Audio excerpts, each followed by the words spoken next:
Something I just want to talk about for just a little bit was about the recent death last month of Ethel Kennedy.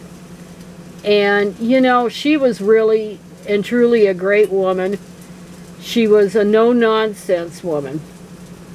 She was very politically astute, probably more so than her late husband, RFK.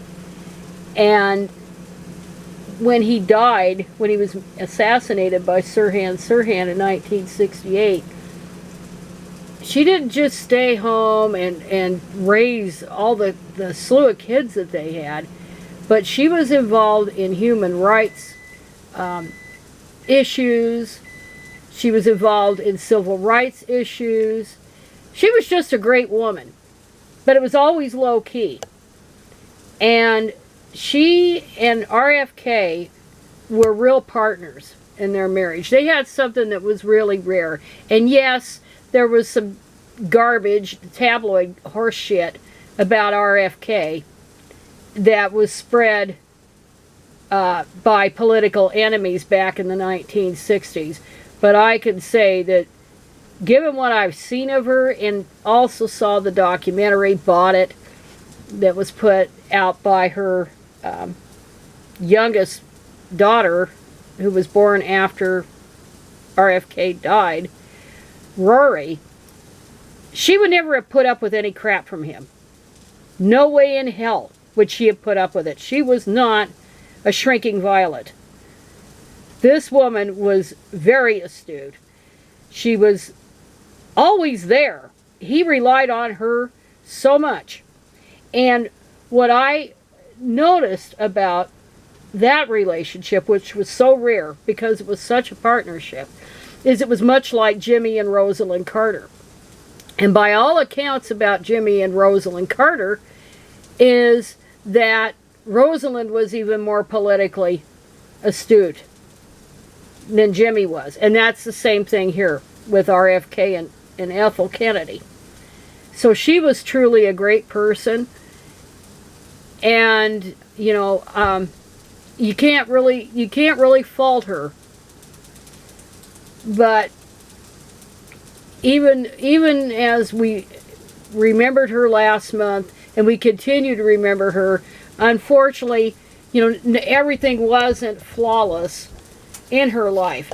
For somehow, somewhere, she had a son who was just off the goddamn turnip truck. Somewhere along the line, some have blamed drugs for his weirdness, his weird ideas. Some blame that damn worm that he got in his brain for screwing him up. But now that we have this psychopath that got elected Tuesday, RFK Jr. has decided he's going to jump the gun. And he's already appointed himself the head of the FDA, the Federal Food Drug Administration. He's decided he's going to be the head of it. He doesn't quite understand that to be the head of a cabinet position, he has to, or anything, he has to have approval. I think. The FDA, Food Drug Administration. I have to look this up. That's actually a cabinet position. I don't want to go on here on the record.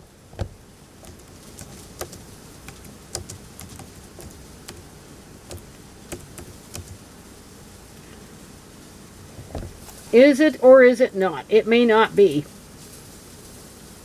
It may be part of, it's part of the Department of Health and Human Services. So theoretically, I don't know if it requires Senate approval. So it is in the Department of Health and Human Services. So whoever Trump appoints there could put, or Trump could put dimwit in charge of that. But he's already appointed himself as the head of the FDA.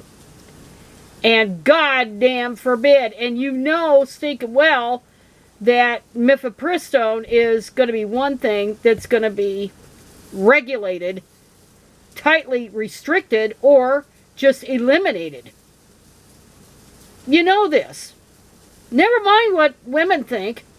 Never mind what the public thinks. They're going to do this. Can you imagine not having any regulations on food and drugs? Or not approving vaccines or any of that stuff because he's a crackpot, anti-vaccine crackpot? Oh my God. How, you know, every family has a black sheep. And he is definitely the black sheep of RFK and Ethel Kennedy's family. And it says here, former presidential candidate RFK Jr., who is slated to hold a potentially big role in the new Trump administration, said Wednesday are entire departments within the FDA that have to go. Can you imagine working there as a career? And this wacko is running it? In some categories, there are entire departments, like the nutrition department of the FDA. They have to go. And they're not doing their job. They're not protecting our kids. And then,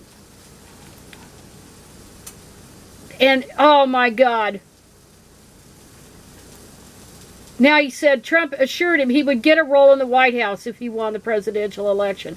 We don't know what I'm going to do. I talked to the president about it yesterday, and he asked me what I wanted, and I said, we're developing a proposal now, Kennedy said during a separate interview with Fox News anchor Martha McCallum, who asked if Kennedy is getting the job of health and, oh my God, HHS secretary. So it could be, if he's actually being slated for the head of the HHS, he's got to get Senate approval. And ain't no way. There's not enough crackpots in the U.S. Senate that are going to go for that.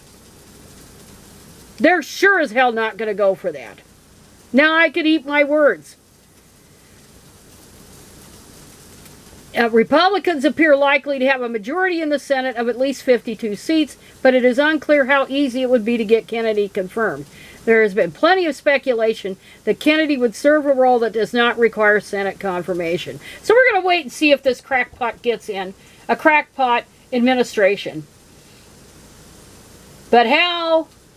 What a way to sully your family's reputation for public service of actually helping people and not harming them. So anyway, on that happy note, that is it.